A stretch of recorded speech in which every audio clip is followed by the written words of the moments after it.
How's it going, folks? Decided to plant out some more potatoes. Some people around here call them victims. I had a bit of a hit and miss success rate with these guys, so thought I'd try some store-bought ones that we've had chitting in the pantry for about 2 months, as well as some from some saved potatoes. Those potatoes were bought from certified seed potatoes from Green Harvest. Great mob to buy from if you're in southeast Queensland or indeed Australia if they can send to your state.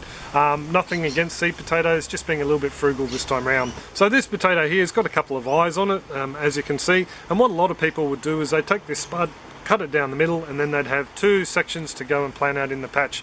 I'm not doing that this time round. I have done it in the past, but I found that when we cut the potatoes, let them heal over, plant them out in bags or indeed even in the ground, our first attempt, we did find that the ones that were cut ended up rotting. They had a higher rate of rot in them, whereas the ones we left whole, they did fine. Now, with a normal potato, if it's got a couple of eyes on it, what I do is, this one had a few small ones and I've already knocked them off. I just scratch those guys off and just leave one main stem, and this stem will have all the energy from the potato go into it and grow your plant out.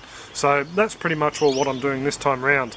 As for the compost these guys will be planted out into, it's made up from Chinese elm, horse manure, some lucerne or alfalfa hay, and some other bits and pieces, some scraps from the yard, from the kitchen, some coffee, 1 or 2 cane toads and rats even made it in there. So that's all broken down into a beautiful luscious compost. It's just teeming with worms and a few other grubs.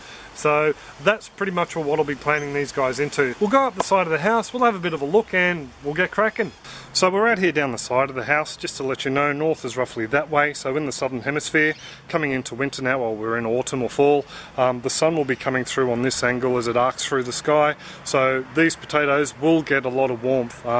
Yeah, you know, we are blessed that we can grow through autumn and winter here in the subtropics, so that's why I'm planting these guys now. In the cooler months, less risk of pests, and hopefully the grasshoppers will take it easy on us. Getting back to the spuds, I have a little bit of mesh set up over there and also down here as well.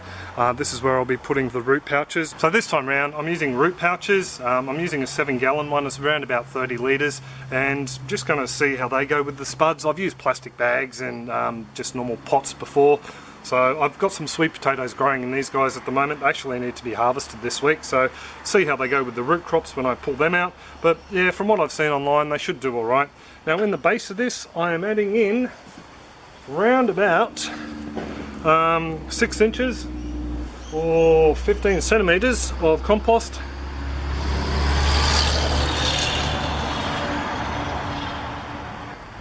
Into that, I'm just adding a small handful of the rooster booster or chicken compost pellets, and then in go the spuds. So just taking off any of the other eyes, just leaving the one major one and putting them belly button side down, or that's where they were connected to the mother potato. Same here, belly button there. I'm just flipping him around to put him down, and then cover him up with compost. I just covered him up with about 5 centimetres or 2 inches of compost, and that'll be more than enough. So there you go, folks, there's the first 5 pouches planted out. There's 10 spuds, 2 in each one, and as the crowns of the potatoes or the tops grow above the pouches, they'll be filled in. I'm just going to do it once, I'm not going to fill it as they grow. I think it's just easier that way, and they'll also be getting some compost tea or maybe some worm casting tea as the season progresses. Now the other 2 pouches will be set up here, and in them I'm putting these little fellas. These are some of our homegrown purple Congo potatoes. So these guys were left in a bag under the house, just trying to keep them nice and cool so they didn't shoot. As you can see, there's a couple of little white shoots there. So I've got 6 little seed spuds of the purple Congo, and they'll be going into those 2 root pouches. Same technique as before, a little handful of the chicken compost pellets. They'll go in there, and then the seed spuds, and yeah, we'll come back and top them up as they grow. So there you go, folks, there's a little bit of a look at planting out these spuds in the root pouches. So whether they're a bumper crop or whether it's totally embarrassing like some other clips I've posted, I will be doing a harvest clip for these spuds just to show you how they went. I'm fairly confident though that homemade compost that's really rich and teeming with life, also a handful of that chicken compost pellet, they should do fairly well. So stick around, there'll be updates in the walk around clips, and also too, yeah, the harvest ones like I said. So hope you enjoyed the look. Any comments, questions or suggestions, leave them in the comments section below and I'll get back to you where I can. Other than that, hope you all have an absolutely fantastic one, and I'll catch you later. Cheers, folks.